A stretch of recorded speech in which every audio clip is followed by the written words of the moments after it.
Boa noite. Boa noite. Hoje nós iremos tratar sobre esta encíclica aqui do Papa São João Paulo II, Fides et Ratio, sobre a razão e a fé, certo?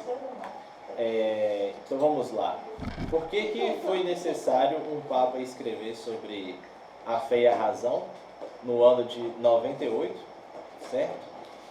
Em que nós poderíamos, em alguma medida, fazer com que esse conteúdo fosse aplicado na nossa vida cotidiana, né? Isso primeiro já mostra uma falência do nosso mundo atual, né? Em que se um Papa precisa escrever sobre como a fé se relaciona com a razão, já mostra muito como está o estado da nossa razão e da nossa fé, né? Que não consegue mais raciocinar e a fé não consegue mais acender as luzes sobrenaturais. Né, irmã Efigênia? Dorme não, irmã. Fica ativa. Não é o Padre Nilton não, mas é dinheiro. Amém? Amém. Então, o que acontece? O mundo da época, né, do ano de 98, era um mundo, para quem viveu aí os anciões da vida, né, e tudo, né, um mundo bem cientificista, né? Um mundo em que a tecnologia tomava lugares inimagináveis nos contornos da vida humana, né? E por isso, né, e algumas verdades de fé ficaram, como se diz, né, jogadas de lado, relativizadas, né? E até alguma medida sufocadas, né? Tratadas como se nem existissem.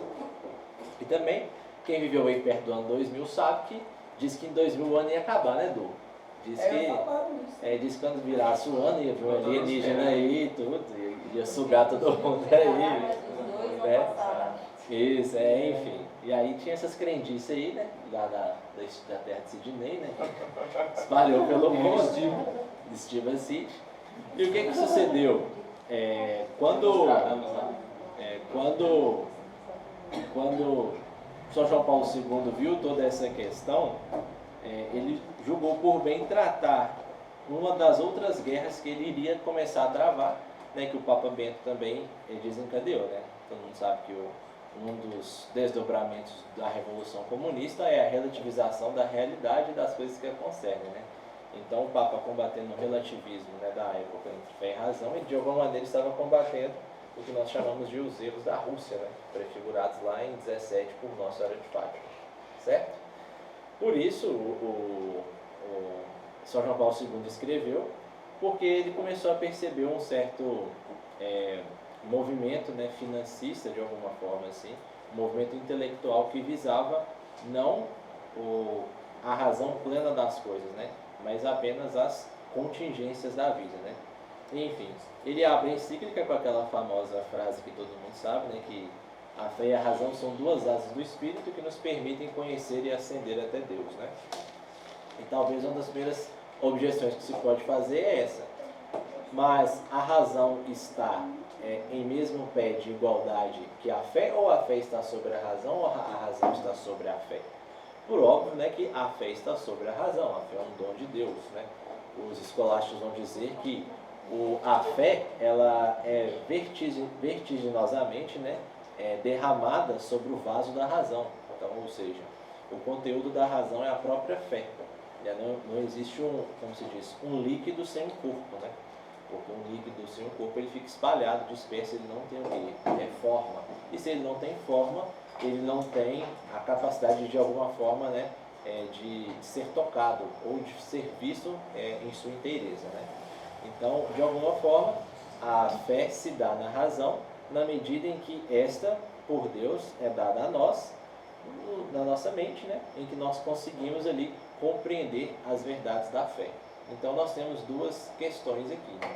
Obviamente o Papa não estava falando do dom da fé, mas ele estava falando, né, da razão natural e, de alguma forma, de uma virtude da fé que nós temos, né?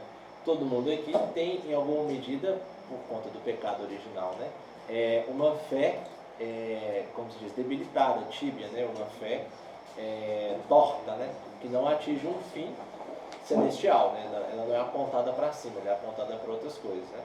Por exemplo, nós temos em algumas outras ditas religiões, mas que não são, né? A existência de certos deuses, né? E tudo mais. Isso tudo aí já é um desdobramento não da razão natural, mas de uma fé natural, porque nós somos constituídos de alma, né? E dentro da alma há inteligência e vontade. E a alma, ela é eterna, ela vai para o céu, ela vai para o inferno, né? Por isso nós temos que tomar cuidado com quem está à nossa volta e conosco mesmo, porque um erro nosso pode, em alguma medida, prejudicar a salvação de outrem, né? Não digo condená-lo, né? Mas influenciá-lo, né? Para que ele não aceda ao bem comum. Correto? Tranquilo até aqui? Então, esse preâmbulo, né, foi depois explicitado, né, pelo Papa Bento XVI, né, sobre essa questão. A encíclica foi em 98, né, que ela foi feita, então ela tem 24 anos, né? Então, provavelmente, no ano que vem terá algum evento, algum congresso, né, sobre os 25 anos, né, desta encíclica Fides et Ratio, né? Enfim. Então, vamos lá para entender como se dá essa questão que São João Paulo II trata, né, na encíclica sobre a fé e a razão. Primeiro, ele trata da razão. Essa razão natural que os gregos, né, da época de Platão chamavam de uma teologia natural. O que isso quer dizer? A razão natural, lá no Concílio Vaticano I, ela foi declarada, né, no documento Dei Fides, em que, pela razão natural, eu consigo compreender e até acreditar, né, em Deus Criador, né, e ali, de alguma forma, entender o mundo e a realidade das coisas criadas. Então, pela razão natural, eu consigo ver Deus. Com a fé, eu consigo contemplar a Deus. Então, tem essa sutil diferença. Correto? Então, de alguma forma, nós entendemos, por exemplo, por que Platão e Aristóteles conseguiram especular coisas tão grandes sem o verbo encarnado, né, iluminar as mentes deles, né? Porque nós, né, ainda que com o pecado original, mas com uma vida virtuosa, conseguimos, de alguma forma, né, ver e entender que este mundo foi criado por Deus, né, e de alguma forma ter esta fé natural nele. Então, aqui também é uma grande questão que a gente vê hoje, que é a parábola do jovem rico, né? Não basta ser bom ou fazer coisas boas, né? Isso até os ateus podem fazer, as pessoas sem Deus. O que nós temos que fazer é justamente o contrário, né? É ter um ato de fé, desprendendo total e livremente para a vontade de Deus, né? E isso só Deus pode nos dar como dom da fé, certo? Porque se a gente for pensar, Sêneca foi muito mais virtuoso que muita gente, né? Cícero, certo? Os estoicos, de alguma medida, né, alcançaram um nível de virtude, né, bem mais elevado que nós. Porém, eles não alcançaram o nível da beatitude, né? E de alguma forma, Deus, na pessoa de nosso Senhor Jesus Cristo, resolve um problema antigo de Platão, né? Que Platão dizia o quê? Que era um homem virtuoso, aristocrático, que deveria governar, certo? Não é verdade? Porque ele diz na República de Platão, ele diz que competia aos mais nobres, as pessoas dotadas de maior inteligência, que governassem os demais, certo? O positivismo moderno compreendeu isso como o quê? Como os cientistas, né? O pessoal da época compreendia como quem? Os filósofos, né? Porém, há uma grande dificuldade, porque o filósofo, puramente olhando a filosofia, ela não tem o dom da fé, né? Certo? Ela não consegue acender as verdades eternas e reveladas, né? E por que Deus, nosso Senhor, resolve na pessoa de nosso Senhor Jesus Cristo esse dilema? Porque se, para Platão, o homem deveria ser virtuoso para ele governar, nosso Senhor Jesus Cristo é a virtude em pessoa, né? Só que o nosso Jesus Cristo também, ele é o quê? Rei, sacerdote e profeta, não é? E quem tem esse munus de rei, sacerdote e profeta para nós? Os padres e os bispos, né? Então, aqui é um princípio já da teoria política, né, da doutrina social da igreja, ou chamada antes, né, a Constituição Cristã dos Estados, né, a cristandade, que a gente chama, né. Ou seja, na pessoa dos padres e dos bispos, nós temos em si aquilo que nós precisamos para que possamos ser bem governados. Quer dizer que o padre vai ser um príncipe, o bispo vai ser um príncipe? Não, porque isso já é a forma de governo e não o governo em si, né. Então, é uma questão muito interessante, que, fazendo esse parêntese, né, que na pessoa de Nosso Senhor se resolve, linkando justamente o dom da fé e a razão natural, certo? Com isso em mente, então, Nosso Senhor Jesus Cristo é tratado como o quê? Como a sabedoria divina, né? Sabedoria encarnada, né? Sabedoria que se fez carne e habitou entre nós. E por conta dessa sabedoria, nós agora não temos mais meros conhecimentos, mas temos o dever de, por ser uma sabedoria, né? De alguma forma incorporar todas essas questões em nós. Por exemplo, qual é a diferença de quando o Nosso Senhor fala, né, que ele é a sabedoria encarnada, né? E qual a diferença dessa sabedoria encarnada para todo esse sistema de virtudes? Qual é a diferença? Por que em Deus Nosso Senhor eu, em alguma medida, tenho o dever de segui-lo, e aqui no sistema das virtudes eu tenho que, de alguma forma, forçar em mim essa virtude para que ela seja visível e estável e eu consiga alcançar esse estado de virtuosidade? Muito simples. A questão é que em Deus Nosso Senhor nós temos uma verdade que só se acende pela fé. E verdade conhecida é verdade obedecida, já dizia Trento no seu concílio, certo? Se eu sei que eu não devo mentir e minto, já não é mais um erro, já é um pecado, certo? Diferente do sistema das virtudes. Se eu sei que mentir é mal para a minha inteligência, não chega a ser um pecado, mas um desvio de caráter. Só que com o Nosso Senhor, isso tudo se fundiu, não é? Ou seja, não existe mais dicotomia entre razão e fé. Ambas estão intrinsecamente unidas, por isso que ele é a sabedoria, né? Eu coloquei o logos, né? Porque nós traduzimos logos como, de alguma forma, a razão inteligível, a inteligência de Deus, né? Mas logos é muito mais que isso. Logos é como se a gente pudesse dizer assim que Jesus é o âmago do ser de Deus, né?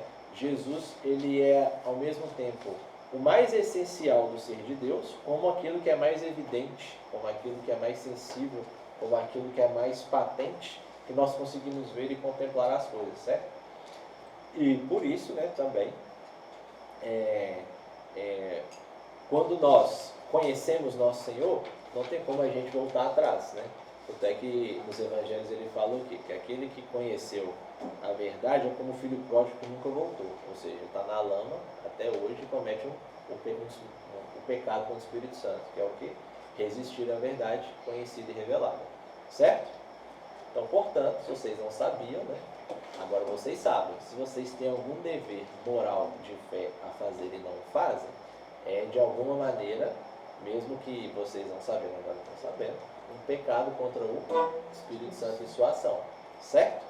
E todo dom de fé revelado, ele não apenas dado a nós, ele de alguma forma, nós o herdamos para que todas aquelas mesmas virtudes, aquele mesmo viver de Cristo, se perpetuasse através das nossas vidas. Por que somos católicos, né? Por que somos cristãos? Porque alguém antes de nós, há muito tempo antes de nós, viveu de tal forma como Cristo viveu, certo? E nós fazemos o quê? O que é a santidade? Viver como Cristo viveu, né? E isso, além de ser uma herança, né, desse dom da fé, é também um dom da fé aplicado na realidade, ou seja, também, de alguma forma, a nossa participação na cruz e na vida de Jesus, né? Nós sabemos que nós não vivemos plenamente, né? Nós participamos pela fé da pessoa de nosso Senhor Jesus Cristo, né? Ou seja, se Cristo está ressurgido em nossos corações, é porque em algum dia ele nos deu essa mesma fé para que nós possamos crer nele. E nós somos justificados pelo quê? Pela fé. E que, diferente dos protestantes, né, em que a justificação pela fé se dá de forma individual, nós somos um pouco diferentes, né? A nossa justificação pela fé confirma-nos na igreja, ou seja, confirma-nos na coletividade, na sociedade. Por isso não tem como ser católico sozinho, não tem como meu quarto ser católico. Não, eu necessariamente tenho que estar me unido a alguém ou a algum grupo para que eu continuamente confirme essa minha fé. E o que a igreja, o que a teologia chama isso de a Assembleia dos Santos. nós somos santos em alguma medida, não é? Participando, mas, né, somos também santos quando, né, glorificados vamos estar no céu. Então a gente, de alguma forma, poderia dizer assim, nós somos santos em potência e não em ato. Vamos ser santos em ato na eternidade. Certo? Então aqui a diferença nossa para os evangélicos, para os protestantes, é essa. Nós não conseguimos ser salvos sozinhos. Nós precisamos de alguém que nos conduza e que nos confirme na fé. Certo? Por isso a igreja, por isso os grupos. E esse, né, esse dom, essa herança associativa, né, está desde lá de Adão e Eva, né? E que os filósofos gregos também chegaram a essa mesma conclusão, né? Nenhum homem é uma ilha, nenhum homem vive só, né? Aí vocês podem perguntar, e os monges? Os monges vivem o máximo da solidão, mas mesmo assim eles não ficam em estado eterno de seres solitários. Eles têm algum tipo de conexão, algum tipo de agrupamento que os fazem, né? E os de alguma forma regulam a virtude que eles têm, né? Porque eu, me encontrando com o meu superior, pressuponho que ele é o quê? Mais virtuoso e melhor que eu, né? Então eu tenho que me ascender em algum grau para que eu chegue nesse estado também, certo? Por isso, né, nem o celibatário ele vive sozinho, ele só faz um voto de castidade, né? Castidade corporal, mas não de castidade o quê? Né? Espiritual. Ele decide não ter relações humanas com ninguém para ter somente o seu êxtase e o seu gozo espiritual com Deus. Certo? Tranquilo até aqui? Então tá bom. Prosseguindo na encíclica, né, um dos pontos principais que o Papa ataca é justamente essa cultura do relativismo, né? E ele já dá uma voadeira de 2 pés aqui, porque ele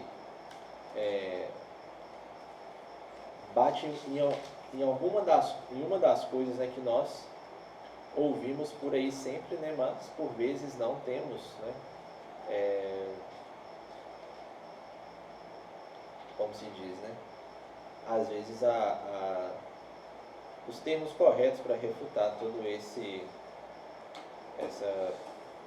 pensamento, né? Ele diz aqui, ó, no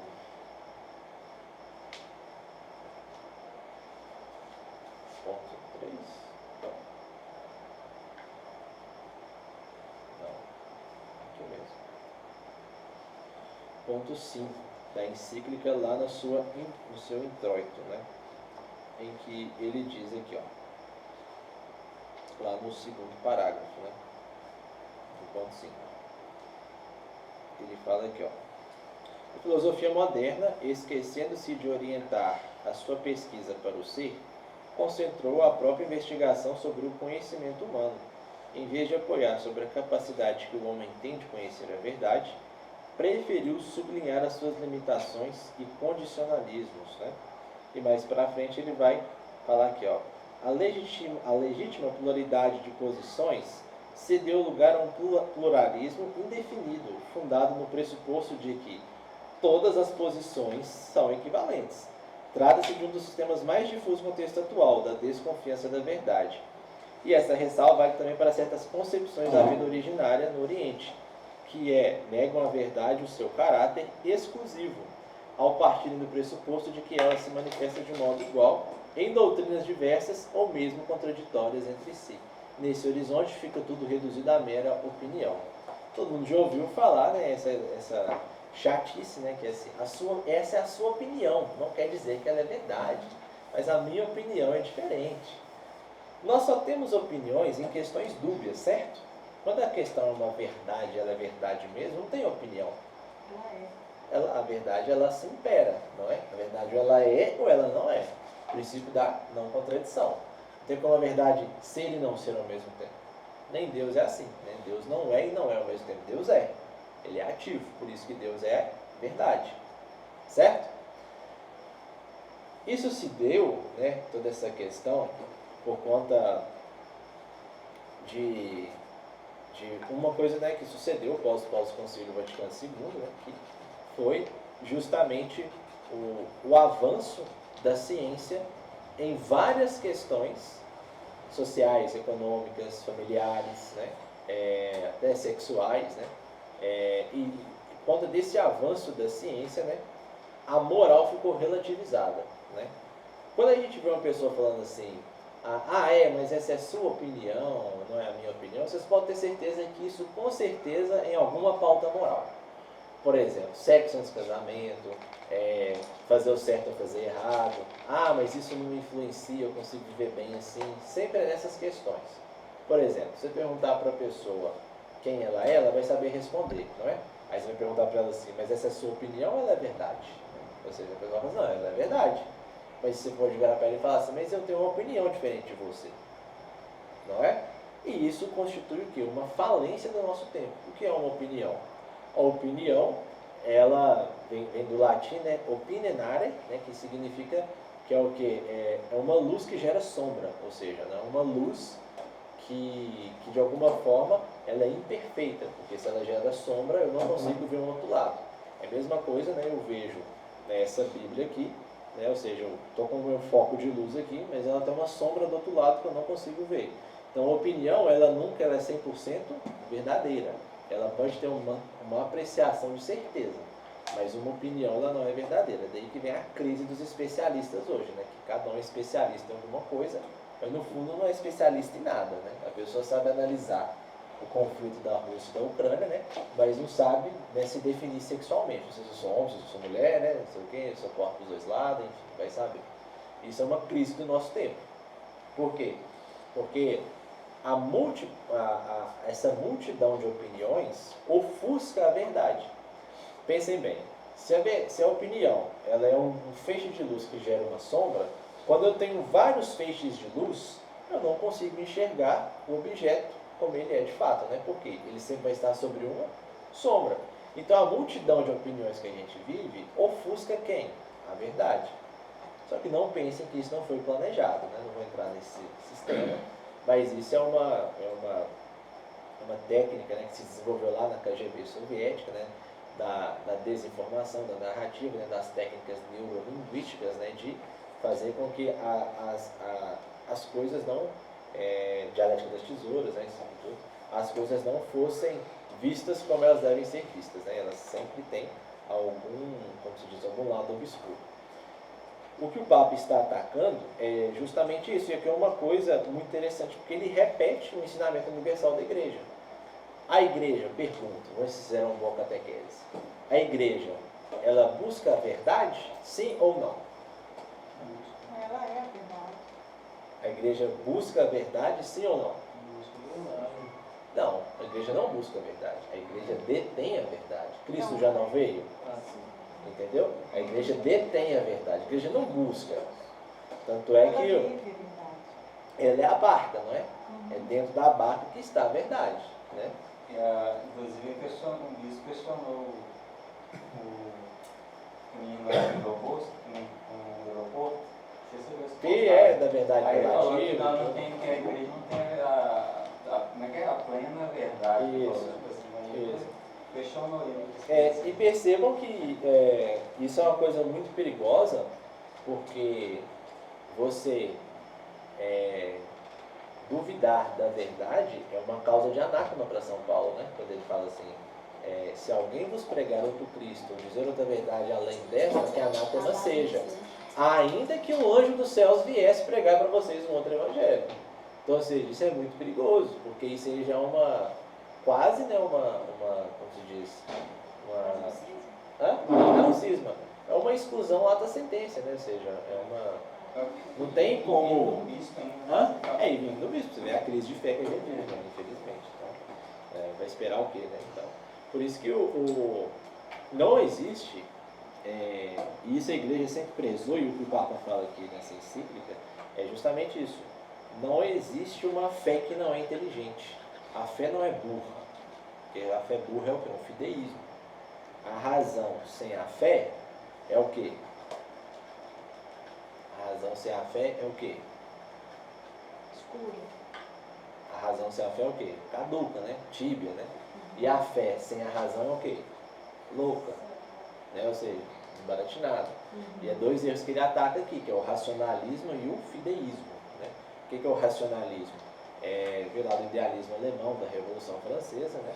Que é eu querer conhecer as coisas apenas pelo poder da minha razão, das minhas operações intelectuais, né? Mas, por exemplo, me explica o que é o tempo intelectualmente. Me explica. Alguém me explica? Não tem como você explicar o tempo intelectualmente. O tempo existe? Ou o tempo é uma concepção? O tempo, ele é o quê? Ele é uma concepção. Por exemplo, nós estamos aqui, né? Num determinado tempo que separamos, não é? E esse determinado tempo nós escolhemos estar aqui, não é? Essa escolha, ela já não é um valor transcendental? Você consegue explicar essa sua escolha de forma racional? Não, você quis, não é? Você quis por quê? Porque você ia escutar alguma coisa e tudo, ia te alimentar na fé, ia te efervescer sua fé em alguma medida. Até aqui você consegue explicar racionalmente, mas explica o porquê que essas coisas infundem na sua alma. Você não consegue explicar, só pelo dom da fé, certo? Então me explica o que é o tempo intelectualmente. Eu consigo explicar de forma matematizada, de forma transcendental, de forma, como se diz, de valores, eu não consigo explicar o que é o tempo. Por que nós separamos um tempo para o trabalho? Por que a gente não consegue ganhar dinheiro dormindo, por exemplo? Por quê? Porque o valor que você dá àquele tempo que você se disponibiliza ao trabalho é o tempo que a providência se dispõe também a te dar, aquilo que você busca. Por isso que Deus não é injusto. Se você tem ou não tem, sei lá, por exemplo, um salário justo, um salário injusto, é por duas coisas. Ou é porque seu patrão é filho da puta mesmo, né? Ou é porque, em alguma medida, aquilo está te santificando de algum modo, está te preparando de algum modo para que você chegue a algum outro nível, entendeu? Por isso que a igreja na era medieval, o que ela fazia? Ela trabalhava com os outros, ela dava dinheiro para os outros, fazia ciência social igual ela faz hoje? Não que seja errado fazer, mas o que ela fazia? Ela dava um pedaço de terra e a pessoa trabalhava. Por quê? Porque confiando na providência, que Deus não é injusto, pelo próprio esforço daquela pessoa, Deus ia dar aquilo que ela necessitava. Aí eles podem perguntar, mas por que há tantas pessoas ricas que não acreditam em Deus e são injustas? Isso daí já é um mistério da providência, que não nos cabe explicar, apenas aceitar. Por quê? Porque às vezes o dinheiro para aquela pessoa é uma maldição, certo? Se vocês fossem ricos, vocês estariam aqui? Por óbvio que não. O mais sincero de todos. O mais sincero de todos. O mais sincero de todos. O mais sincero. Por que talvez, se vocês fossem ricos, muitos de vocês não estariam aqui, estariam em outro lugar e perdendo a sua alma? Por quê? Por quê? Por conta das... Não, porque por conta das próprias noções transcendentais que vocês têm em si, né? O que Nosso Senhor fala? É mais fácil passar um camelo que um rico entrar no reino dos céus. Portanto, ó pequeninos, o reino dos céus foi confiado a vocês. Porque isso que vocês estão ouvindo e aprendendo, nem aos mais sábios, ricos e poderosos foi dado a conhecer. Mostrando que o quê? Deus não é Deus dos injustos, mas é Deus dos justos. Mas o injusto não foge da sua providência. A providência de Deus usa a injustiça do injusto para favorecer o justo. Compreendem? Isso é um mistério da providência. Nos cabe querer entender. Cabe-nos o quê? Confiar e aceitar. Todas as coisas cooperam para o bem daqueles que amam a Deus. Certo? Tranquilo? Mas o evangelho do rico e Lázaro, eu acho que dá uma luz em relação ao que você falou, né? O rico foi algum dia escutar Moisés e os profetas? Não. Mas Lázaro foi. O que vale o homem ganhar o mundo inteiro e perder sua alma? E interessante, não querendo fugir do assassinato, mas interessante que no texto o rico não tem nome. Sim. E Lázaro tem Sim. sua identidade. Então assim, não é nem condenando o rico. Não, mas isso é bem interessante, porque se ele tem um nome, é porque ele em alguma medida é. Já mostra o quê? A riqueza, ela simboliza Deus na medida que favorece os pequenos. Entendeu? Por isso que um dos pecados que bradam contra os céus é o quê? Não pagar o devido salário. Mas se a pessoa trabalha pouco e mal, ela vai ter o quê? Um salário ruim e pequeno. Se ela trabalha bem e bom, ela vai ter um salário grande. Se você for pensar bem, a riqueza ela não é uma regra, ela é uma exceção. E se você for pensar bem, poucas pessoas são ricas e muitas não são tão ricas assim. Mas não são tantas também que beiram essa pobreza extrema, como muitos aí falsificam os números, né? Entendeu? Então, não estou falando que não existam pobres, existem. E é nosso dever, por ser católicos, ajudá-los. Mas não quer dizer que eu tenho que ir lá e dar tudo para ele. Entendeu? Lembra o que a igreja fazia? Ela dava dinheiro, ajudava? Não, ela dava um pedaço de terra e a pessoa trabalhava. Entendeu? Então, o que ela está dizendo com isso? Eu tenho que fomentar na pessoa que em tudo ela encontre Deus. Entendeu? Se a minha esmola não for para que a pessoa encontre Deus, mas simplesmente para dar por dar e tudo, não sobe aos céus como um sacrifício ou doação, entendeu? Ainda que me eleve algum mérito de virtude, mas não um mérito de o quê? De beatitude. Entendeu? Se nós queremos ser santos, temos que ser o quê? Buscar a beatitude, não apenas a virtude. Compreende? Tranquilo até aqui? Então, essa questão, né, dessas meras, né, opiniões que o Papa ataca, né, com todo esse relativismo, né, esse fruto desse racionalismo, né, do criticismo, do idealismo alemão, né, nos levaram a toda essa crise, né, de que nós não conseguimos ter uma fé inteligente, né, uma fé que se dá como se diz, não tem um aspecto inteligível, né? Hoje em dia parece que ser católico é uma coisa de outro mundo, né? Porque nós não conseguimos explicitar as verdades de fé de forma coerente, de forma correta, de forma racional.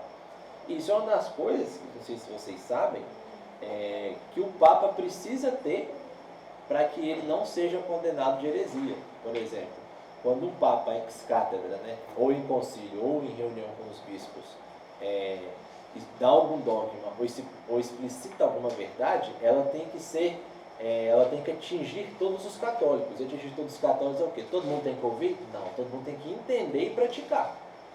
Certo? Porque se ele não tiver essa intenção, não passa de mera o quê? Pensamento, especulação e coisa do tipo. Né? Vocês viram que pós-Vaticano II, né?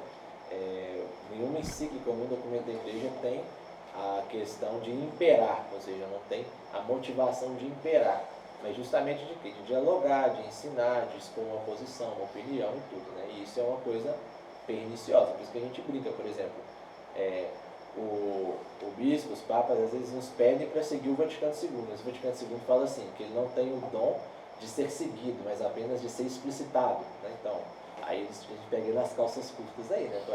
Beleza, se a gente tem que seguir uma coisa que diz não tem que ser seguida, apenas explicitada, como que eu vou viver a minha fé? Né? Controverso demais. Controverso, entendeu? Mas, né, a gente tem que entender como o quê? Como uma obediência relativa à autoridade, não relativa ao, como se diz, ao documento em si, né? Mas aí não seria uma interpretação deles da forma que eles... É justamente essa crise da inteligência que leva à crise de fé, né? Porque se eu não sei entender e compreender a minha fé, como que eu vou falar para você que você tem que ser católico? Entendeu? Porque, por exemplo, a hipocrisia não é só eu falar uma coisa e viver outra. É não saber nem dizer aquilo que eu creio. Compreende? Isso é parte do pecado da hipocrisia. E ele Entendeu? passa a dar, então, opinião. Isso. Ele passa a dar uma opinião e não viver a verdade. Ou ser testemunha da verdade, que é o que o Papa vai dizer aqui, ó. Os bispos, como assinala o Vaticano II, são testemunhas da verdade divina e católica. Ou seja, o que é a testemunha? Testemunha, né, como alguns aqui já viram, né, vem do grego o quê? Martiria, não é? E martiria é o quê? É dar o seu próprio sangue em garantia. Se você não está apto a morrer pela fé que você professa, você ainda não está apto nem a ir para o céu. Ou seja, você não está apto nem a ser católico, se você é catequese toda errada. Entendeu? Porque a catequese é justamente para isso. A crisma é o quê? Vocês agora, o que o bispo fala? São soldados de Cristo e da igreja. O soldado vai para a guerra com medo de morrer, ele é o quê? Desertor. E como é que se paga o desertor? Com a própria vida dele, ou seja, até que na nossa legislação é assim, o desertor acaba o desertor a pena de morte. Então, Se alguém que... Se na nossa... Presta atenção. Se na nossa pátria o pecado de deserção eu pago com a minha própria vida, que sal da fé.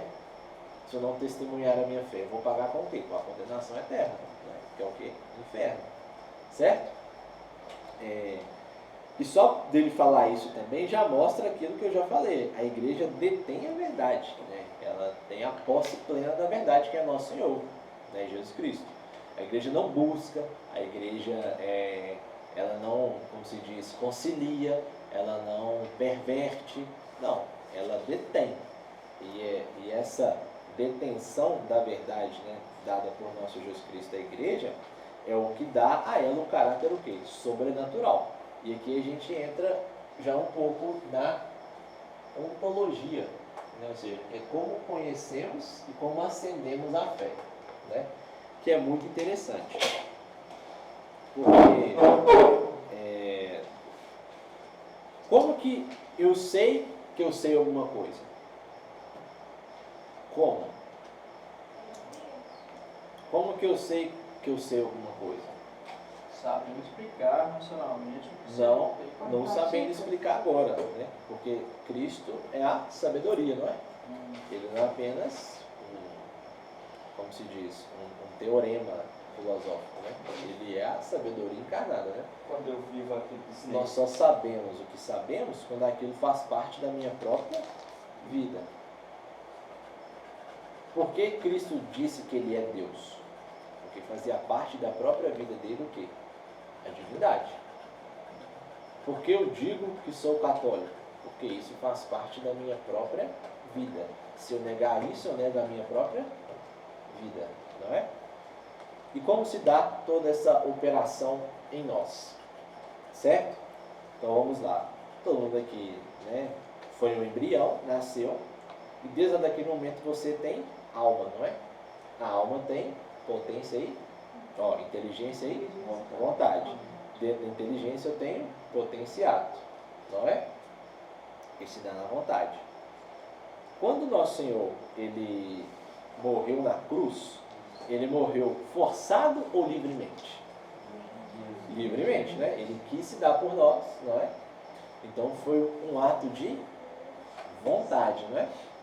Vontade, a gente pode até falar vontade de Deus morrer na cruz, não foi? Quando nós compreendemos e sabemos, né, quem é Jesus, porque todo mundo escuta quem é Jesus, mas poucos conseguem compreender e seguir Ele, certo? Quando nós sabemos e compreendemos quem é Jesus, qual é o primeiro movimento que se dá na nossa alma? Um certo maravilhamento, né? Uma admiração. Como que eu consigo, de alguma forma, estar enamorado com essa pessoa que se chama Jesus e morreu por mim? Não é? Esse maravilhamento, né, já é a nossa alma se abrindo a toda a verdade transcendental. Então, não tem como, para nós, separarmos o dom da fé, ou a fé, da nossa razão. O que Santo Agostinho vai dizer lá no De Questionibus, né? Que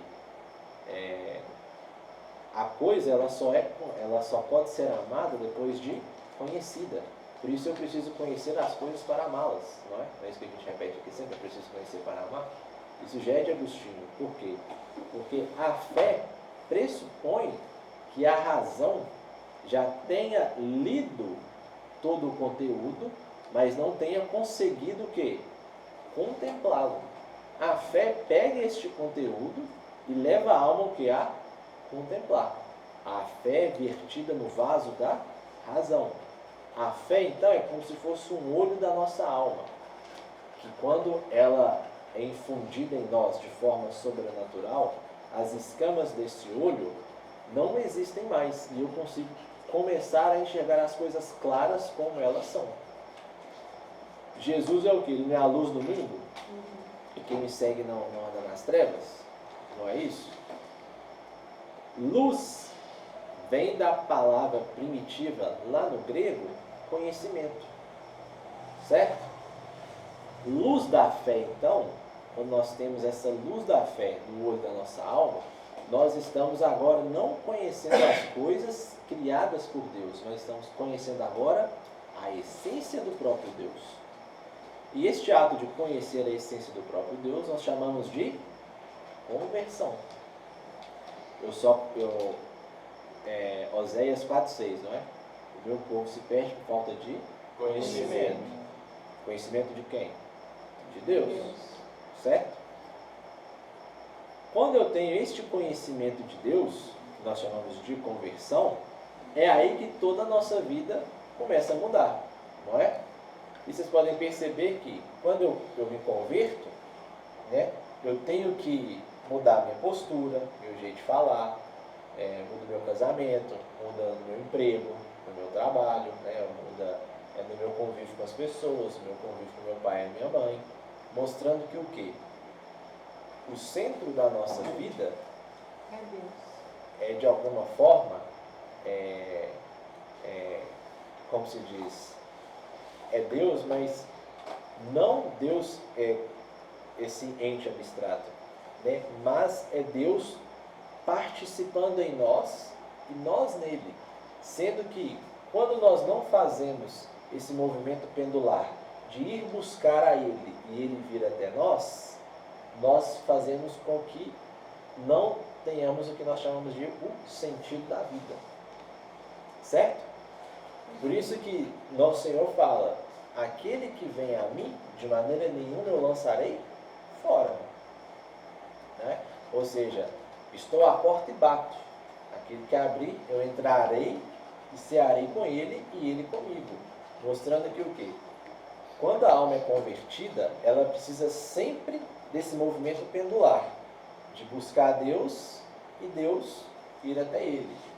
E Deus não é, como se diz, um cara mau, né? Se nós nos damos a ele, é garantia que ele se dá a nós. E como é esse se dar a ele? É de forma fideísta, né? Tipo, né, eu vou falar aqui, é igual na Universal, dá tudo que você tem, Deus vai dar tudo para você, que não sei o quê. É desse jeito? Não. É o que ele pede de nós? Fidelidade. Sinceridade de coração. Você quer vir até mim mesmo? Então venha, mas venha sincero. Por quê? Porque nosso Senhor fez isso aonde? Na cruz. A cruz foi um ato de livre vontade. A livre vontade, intrinsecamente, é o quê? A sinceridade. Se eu não consigo ser sincero com Deus, eu vou ser sincero com quem? Compreendem? Por isso que agora mentir não é apenas um desvio de caráter, já é um pecado. Compreendem? Já é uma outra instância, já está acima, já é uma outra coisa. Verdade conhecida pela fé e não vivida é o pecado da omissão. Certo? Esse movimento da alma, né, que nós chamamos, né, na soteriologia, né, da salvação, né, ele se dá de forma bem simplificada, né, assim, na alma, desta forma, né, em que o dom da fé é derramado em nós conseguimos contemplar e ver. Agora, como isso se dá na razão? E aqui nós vamos entender muito o porquê que a gente vive essa crise hoje, né? Por que por vezes a gente é convertido, mas a gente aceita ideias mundanas como se fossem verdades? Como ele diz aqui. Por que a gente aceita opiniões como se fossem verdades? Por que tem muita gente, tanto da igreja mesmo, católica, que fala isso? Essa é a minha verdade, mas não é a verdade absoluta, não existe verdade absoluta. Por que isso acontece? Por mais que você veja que ela é uma pessoa piedosa, ela reza, vai à missa, comunga Jesus, se confessa, mas ela ainda tem essas coisinhas assim. Por quê? Por quê? Porque ela não sabe da razão? Não. O medo. Não Por se quê? aprofunda na verdade. Porque é o seguinte, nós conseguimos converter alguém? Não. É Deus que converte, não é? Uhum. Então, há certas verdades do mistério da fé que só Deus pode falar para essa pessoa. Mas as verdades em que, pela razão natural, eu consigo compreender, Deus não vai fazer isso por nós. Compreendem? Vocês vão lembrar daquela seguinte frase de Santo Inácio. São João Bosco repete, né, também. Trabalhe como se tudo dependesse de você. Creia como se tudo dependesse de Deus. Mais ou menos isso, vou explicar. Quando nós temos, né, uma pessoa piedosa, né, mas que tem esse tipo de pensamento, não é um defeito na conversão dela, ou na piedade dela. É um defeito em quem? Na razão dela, que está o quê? Corrompida ainda pelo pecado. Só que, quem que quebra essa razão petrificada não é somente a fé, é a razão abastecida por essa fé. Certo? Quando eu digo razão aqui, eu estou falando de uma pessoa que é inteligente não nesse aspecto do mundo, de saber as coisas, mas um inteligente que sabe contemplar e absorver as coisas. É um inteligente que consegue ver a verdade, ver Deus nas mínimas coisas. Por exemplo, por que uma lavadeira ela pode saber mais sobre a verdade do que um cientista? Que Chesterton dizia. Por quê? Porque a lavadeira ela é humilde o suficiente para saber reconhecer a verdade. O cientista também não. Então que a gente já tem o dilema das virtudes. Nós temos virtudes teologais e virtudes cardeais.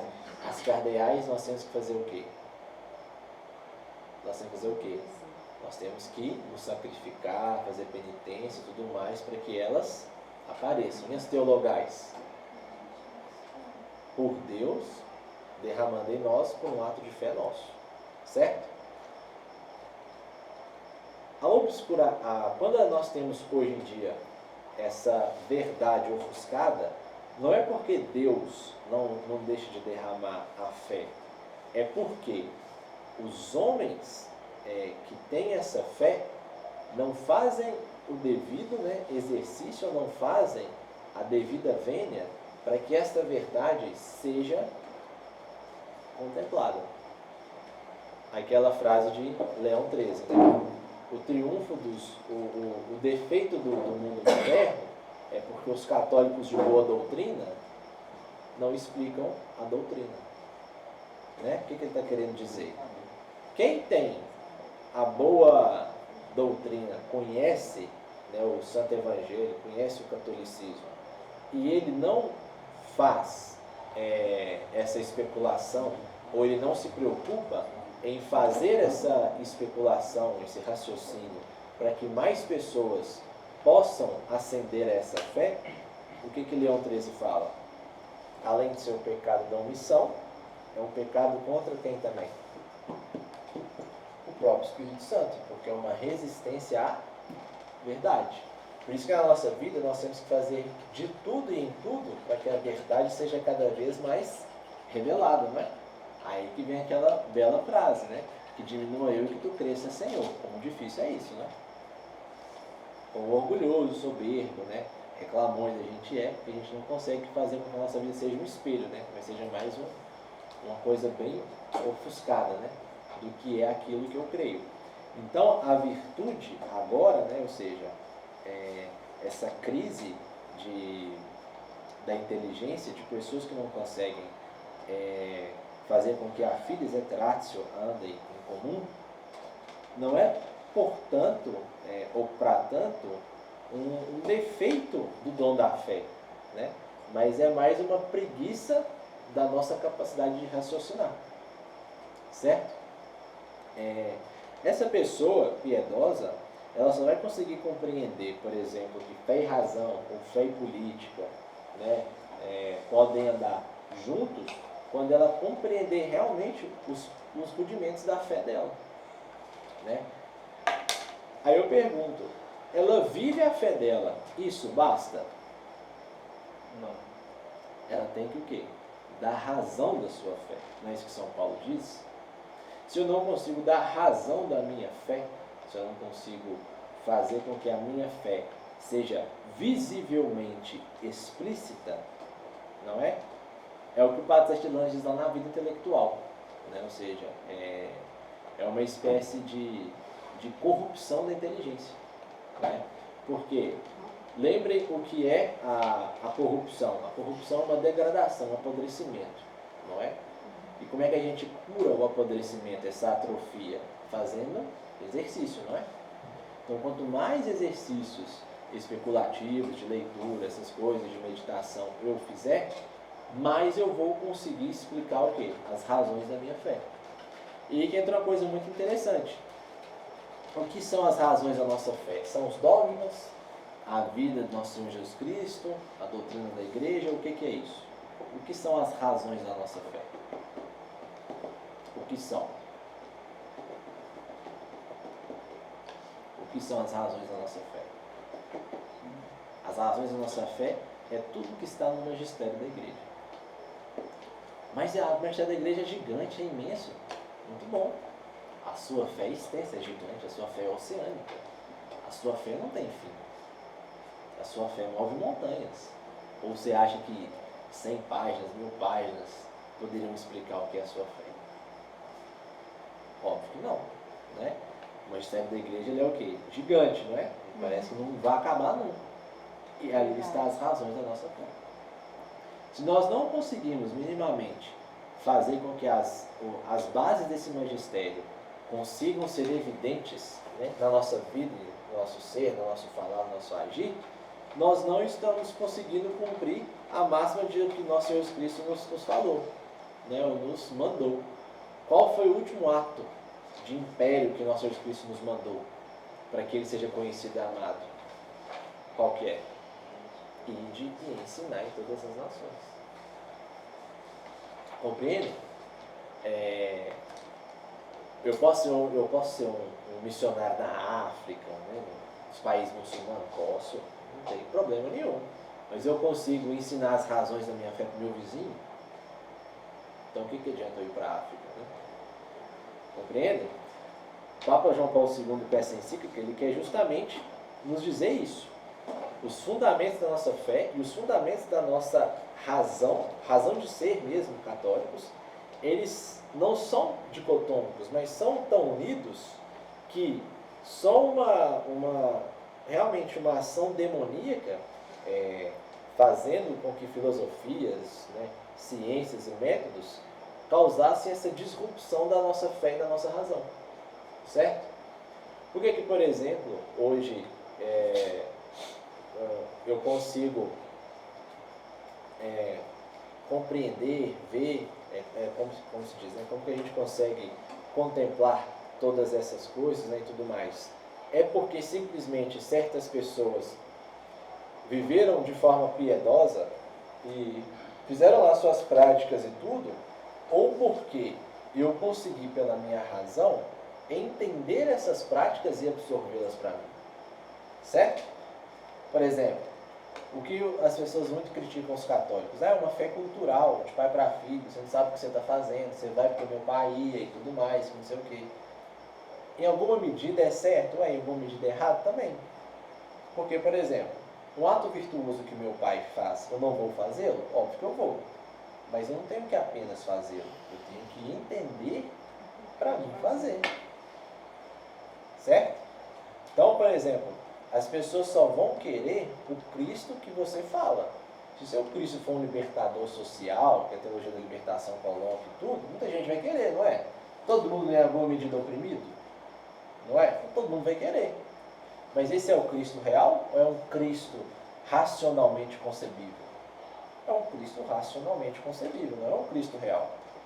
O Cristo real é esse Cristo libertador e é outro também. Outro em que medida? Porque ele é Deus, ele não só é um político. Ele é Deus também, ele é divino. Certo? E se essa libertação não estiver atrelada à salvação das almas, esse Cristo é um Cristo falso. Certo? Por isso que vai falar. Só uma pergunta em relação a isso. Você não acha que talvez o que eles tramam, né, em relação a isso, de querer descer o nosso Senhor Jesus Cristo, querer colocar ele assim como fosse um político, para, de uma certa forma, elevar os políticos como se fossem deuses, porque aí você Sim. coloca como se fosse na altura do outro. E depois Sim. é mais fácil retirar Jesus Cristo e deixar somente o ditador e aquele Isso. que serve como referência. É a relativização da fé, né? Ou seja, por que que nós, por exemplo, por que que a igreja não aceita nenhum sistema político? Não é? Apesar da igreja ser uma monarquia. Né? Por que que ela não influencia? Né? Justamente por isso, para não relativizar a pessoa de nosso Senhor Jesus Cristo também. Né? Ou seja, beleza, Jesus é um político, qual o programa de governo dele? Entendeu? Tem? Não tem. Ele tem uma filosofia do Evangelho que influencia as várias formas de governo. Né? Você pode ter uma república, por exemplo, Pio XII, gente, quando a guerra acabou, a Segunda Guerra, ele foi em êxtase na Rádio Romana e falou assim que a democracia cristã é a forma mais autêntica de ser cristão. Só que isso não está em conformidade com a doutrina e o magistério, foi uma opinião dele. Não quer dizer que ele estava errado, mas ele estava alegre, a Segunda Guerra acabou, então, né? Beleza? Então, naquele momento ali foi, né, de alguma forma, um vislumbre que ele teve. Mas não quer dizer que este sistema é o da igreja, entendeu? Justamente por isso. Jesus ele é um reformador, né? Como é que eles falam, né? Que Jesus é uma força cósmica, né? E tudo, beleza. Ele é um ET, um alienígena, não vai voltar mais, ele vai buscar nós para outro planeta, tá? Né? Enfim. Algumas questões, né, básicas já refuta, né? Já corta tudo isso. Por exemplo, se ele é um ET, um alienígena, né? Que razão teria dele vir, deixar, subir e voltar de novo? Se ele não quisesse que essas pessoas fossem, em alguma medida, ou conhecessem Deus. Não é? Se Deus é um alienígena, né? Não tem por que crer que ele ressuscitou. Né? Porque a gente sabe se alienígena morre. E se a gente não tem o devido conhecimento de quem Deus é e da pessoa de Nosso Senhor, eu posso duvidar até da divindade. Né? Então, por exemplo, é a questão das religiões de matriz africana. Né? Ou seja, eles chamam de deuses, né, e tudo, mas são deuses, como se diz, não transcendentais. Eles têm um limite. Né? Por exemplo, eles não ressuscitam mortos, por exemplo, nunca ressuscitaram dos mortos, né? São espíritos que ficam vagando e tudo mais, essas questões, né? Então, se eu não tenho de alguma forma razões concretas em que eu conheça de forma intrínseca aquilo, de forma que eu seja aquilo que eu contemplo, não é? Não tem por que razão de eu acreditar ou de seguir. De novo, é preciso conhecer para amar, só se ama o que se conhece. Se eu não consigo racionalmente conhecer para que eu consiga amar aquilo com toda a minha alma, aquilo não tem razão de ser, porque aquilo não alimenta a minha alma, não me dá o sentido da vida, né? Por isso que a religião católica é transcendente a todas as outras, né? Enfim. E uma outra questão, né, que seguindo muito a Veritatis Splendor, né, que ele fala nessa encíclica, né, Veritatis Splendor é aquela que ele fala o esplendor da verdade, né? Ele fala do esplendor da verdade para depois falar sobre a razão e a fé, que é muito interessante, né? Ou seja, a verdade ela só é conhecida pela razão e acendida pela fé, né? Por isso que todo aquele que busca a verdade, né, como diz Santa Teresa Benedita da Cruz, ainda que não sabendo, ela está buscando o próprio Deus, né? Então, ou seja, um ateu que ele busca a verdade, hora ou outra ele vai esbarrar com Deus, né? Aí cabe a providência fazer o que compete a ela, né? Enfim. Há outras questões também que ele levanta, né, como o ecleticismo, o historicismo, o cientificismo, o pragmatismo e até o niilismo, né, que ele combate aqui, que eram formas, né, filosofias vãs que ofuscavam, né, a verdade. Né, e toda essa operação intelectual e transcendental que ocorre na nossa alma não aconteciam. Isso é muito interessante porque nos mostra que o diabo, né, ele pode sim, em alguma medida, influenciar em alguns aspectos da nossa alma, né? Por isso que ele é o ladrão. Ou seja, se ele consegue fazer com que uma heresia ou um erro filosófico atinja a salvação de multidões de pessoas, né? Poder para criar sistemas que não favoreçam a nossa devida fé. E é isso que nós estamos vivendo hoje. Então, como que a gente combate toda essa ação demoníaca, né? Toda essa ação espiritual, né? É justamente conhecendo a nossa fé, vivendo ela e falando dela. Não tem outro jeito. Por quê? Porque a fé vem pelo ouvir, e o ouvirá a palavra de Deus. Ou seja, aí você pode ver com os olhos, né, com as pinturas e tudo mais, pode escutar, ou você pode ver, né, através dos sacramentos, toda essa ação invisível de Deus se dando em objetos visíveis, né, nos atos sacramentais, né, que as pessoas ordenadas, né, ou não fazem. Né. Enfim, isso é uma das coisas, né, em que a relação entre fé e razão, que São João Paulo II nos dá, e que nos ajuda, né, apesar do texto ter quase 30 anos, né, nos ajuda, né, a ter o vislumbre da nossa época e de quem e a quem nós servimos, né. Mas que a gente às vezes pegue padres, bispos, né, que falam essas coisas, né, e tudo mais, né, e tudo, ou às vezes até falam alguns erros, né, e tudo, o que a gente deve fazer? Esmorecer? Não, né, muito pelo contrário, né, fazer valer quem morreu por nós, né. Se Cristo morreu por nós e sabia de todas essas coisas, e sabia que nós iríamos passar por elas, então em alguma medida essas coisas me fazem mais santo e me fazem querer amar mais a Deus, certo? E é por isso, né, que nós somos, né, e bradamos sempre o que? O viva Cristo Rei, né? Porque se Cristo não for esse Rei que nos impera a ponto de nós perder a nossa vida por amor a Ele, né? Como diz, tá lá no filme, né, na biografia de São José, né? Luís Sánchez del Rio, né? Ou seja, se você não consegue morrer por aquilo que crê, que tipo de cristão você é? Né? Você é quem? Você é o fariseu hipócrita, né? Ou seja, bate no peito, faz grandes orações, né? Mas não consegue amar o teu próximo como a ti mesmo. Né? Então, esse é um dos problemas nossos, não agora por como se diz, né? Não como os fariseus da época, né? Mas é um problema de amor ao próximo na medida em que aquilo que é mais tocante à vida humana, a essência da alma humana, eu não consigo passar, eu não consigo dizer, que é o quê? A verdade, que é nosso Jesus Cristo. Por isso que os fariseus, né, o pecado dos fariseus perpetua em todas as épocas, né, que o nosso Senhor sempre fala, né, cuidai do fermento dos fariseus. E esse fermento dos fariseus é que a gente vê hoje, né, de forma muito mais ampliada, né, em que o quê? As pessoas não conseguem conhecer quem é Deus de verdade, né? E esse conhecer implica saber dar razões da sua fé e saber quem é Deus principalmente. Né? Pois é isso que eu ia te perguntar. Por quê? Se chega no relativismo e os representantes da fé, representantes de Jesus, né, os sacerdotes, ensina a multidão, você falou assim, qual que é a obrigação deles? Salvar, né, levar a multidão à salvação das almas. Mas aquela multidão que está ali, confiante neles, confiante naquilo que ele está falando. E que eles estão, inclusive, fazendo, estão na igreja, mas que essa multidão ela é levada por esse conceito, por esta fé, por essa razão de opinião. O dogma da opinião. Sim. E aí, como que fica o fiel? Diante de tanto embate, combate. Sim. Nós vivemos uma crise, fato, né? Uma crise. Né? Só de eu estar falando aqui para vocês já é errado, né? Porque quem deveria estar falando aqui para vocês, né? Com certeza um padre, né? Ou alguém ordenado pela igreja a falar, né? Mas isso não me impede de falar, né? Um leigo também como um leigo pode falar, né? E tudo não me impede. Mas vamos pensar no mundo ideal. Quem que Platão dizia que deveria ensinar as pessoas e governar as pessoas? O filósofo, não é? O que Nosso Senhor fez? Uniu a filosofia, a teologia, não é? E instituiu quem?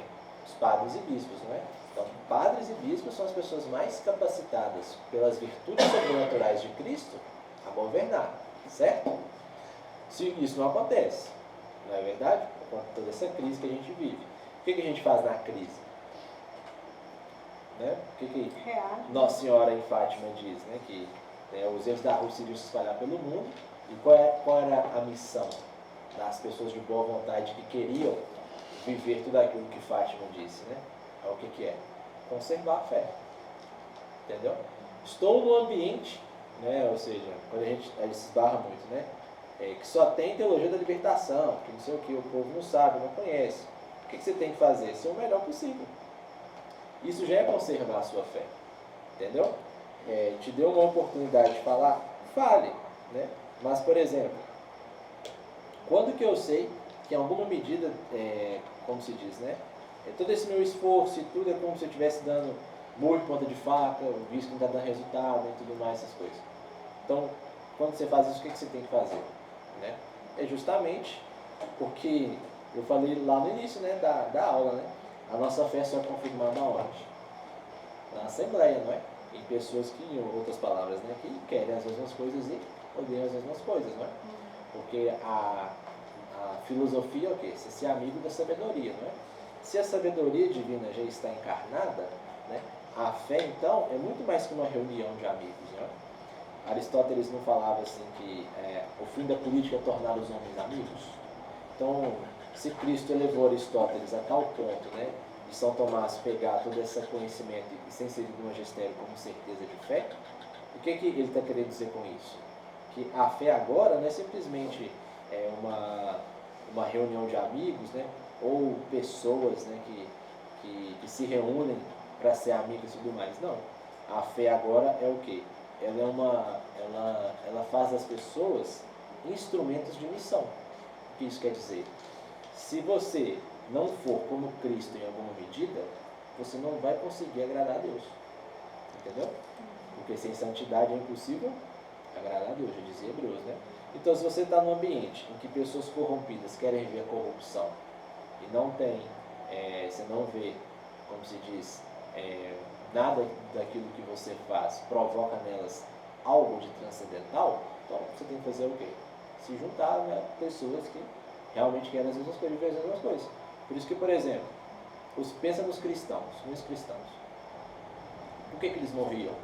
Porque não negavam a fé, não é? Como que o povo romano sabia que aquele povo era cristão? Pelo jeito de viver deles. Então, negar a fé era como se você negasse a sua própria existência. Eles não queriam abrir mão que o jeito que eles viviam, né, o jeito que eles comiam, se sentavam, né, conversavam, aquilo era ser cristão. Né? Por isso que o ser cristão passa muito pelas práticas de piedade. Né? Mas não fica só nas práticas de piedade. Né? Por exemplo, nós temos lugares, né, aí que tem, por exemplo, né, Aparecida, né, tem procissão, tem atos públicos de fé de mais variadas formas. Né? Agora pergunta ali para alguém ali, o que é a concepção da Virgem Maria? Um ou outro sabe. E isso já denota o quê? Uma crise, não é? É essa crise que a gente tem que estancar. Entendeu? Então, por exemplo, se você está num lugar em que, como dizia Platão, né, de novo na República, em que você não vê pessoas minimamente inteligentes para conseguir levar uma vida mais virtuosa, isso já é um princípio da corrupção. Por exemplo, Aristóteles falava o quê? Que os demagogos que acabam com a democracia. O que é o demagogo? É a pessoa que finge viver alguma coisa e fala outra. Entendeu? Isso que eu estou falando. Nós não podemos, somos cristãos, beleza. Fazemos procissões, rezamos o rosário, mas fazemos atos públicos, atos de piedade. Só isso basta? Não, tem que viver o dia a dia. Entendeu? É isso que identificava os primeiros cristãos. Então, se a gente está em crise hoje, é o martírio que Bento XVI falava. É aquele martírio lá sangrento? Não, é aquele martírio lá, só que agora é incruento. Não tem mais perseguição até o momento, né, de pessoas perderem a vida. Mas é uma perseguição de pessoas, né, que chacotam de você, debocham, né, e tudo mais, essas questões todas, entendeu? Então, esse é o ponto, entendeu? Não quer dizer que a gente tem que abandonar as paróquias em algum medida, não. Mas de alguma forma, com o nosso viver, mostrar que isso que eles estão chamando de catolicismo não é um catolicismo de fato. É um catolicismo, por vezes, fariseu, entendeu? Que finge que vive uma coisa, vive uma fé. Não precisa eu citar nós, né? Quantas vezes a gente já viu o padre assim na missa, ele fecha o olho, fala que está rezando, tudo mais, não sei o quê. Aí você sabe que desceu do altar ali, o cara vive igual você, entendeu? Faz a mesma coisa que você, não vive uma fé tão virtuosa assim. Entendeu? Isso é o quê? É os fariseus. Jesus não falava isso dos fariseus. Vocês ficam aí rezando, impondo a mão, falando alto, que não sei o quê, mas não adianta nada, vocês estão sempre caiados. Entendeu? É a mesma coisa. Entendeu? Então, como é que você vai curar um fariseu? Como é que ele disse? Como você cura um fariseu? Que o nosso Senhor falava. O que você tinha que fazer com ele? Porque ele fala assim, não sejam como ai de vós, né, fariseus hipócritas, né, que vivem da esmola dos outros, né, vivem da caridade dos outros, mas vocês têm vida que muito melhor que a maioria e não exerce a caridade ainda, né? Então, ou seja, o fariseu falava assim, eu vivo da providência, mas tipo, andava com o carrão do ano. Isso é ser caridoso, né? Isso é ser, como se diz, coerente? Não, entendeu? Então, por exemplo, é errado ter um bispo, sei lá, ter um carrão? Não, não é errado. O errado é, por exemplo, ele ter um carrão e falar assim, não ajuda o fulano de tal. Entendeu? E isso é errado, isso é ser fariseu. Entendeu? Porque, se você for pensar bem, você acha que Jesus negou a verdade ou a salvação para os fariseus? Ele negou? Não. Como que ele não negou? Porque ele falou a verdade, ele não deixou de ser ele que falou a verdade. Né? Então é a mesma coisa, entendeu? Um bispo, por isso que o bispo é guardião. Quando ele deixa de ser guardião, ele já postou da fé, ele já não é mais bispo. Ainda que ele tenha um cargo, um posto, ele é um sepulcro caiado. Ele é só por fora, por dentro ele é uma outra coisa, entendeu? Por isso que o pecado deles é maior, né? Por exemplo, esses padres e bispos e tudo mais, que ensinam errado, fazem as coisas erradas e tudo mais, essas coisas, entendeu? Aí que a gente tem que valorizar também os bons padres, né? As pessoas que querem viver o catolicismo, né, de forma plena, né? Não radical, mas de forma como ele deve ser feito, entendeu? Como ele deve ser vivido, entendeu? Por isso, né, que, como se diz, né? Não é errado você, como se diz, né, os bispos acham ruim, né? Não é errado você não doar para a campanha da fraternidade. Errado é você doar para a campanha da fraternidade sabendo que não vai sair coisa boa dali, né? Aí não é doação, né? Entendeu? Aí já é quase um sacrilégio, se você pensar bem. Entendeu? Então, esse é o ponto. Porque já não é mais um sistema de virtudes, né? Um dom da fé. Já não é mais um erro de caráter, né? Um pecado. Entendeu? Um pecado condena sua alma. Por isso que é importante conhecer as bases da nossa fé e quem nós somos. Amém? Amém. Alguém tem alguma dúvida?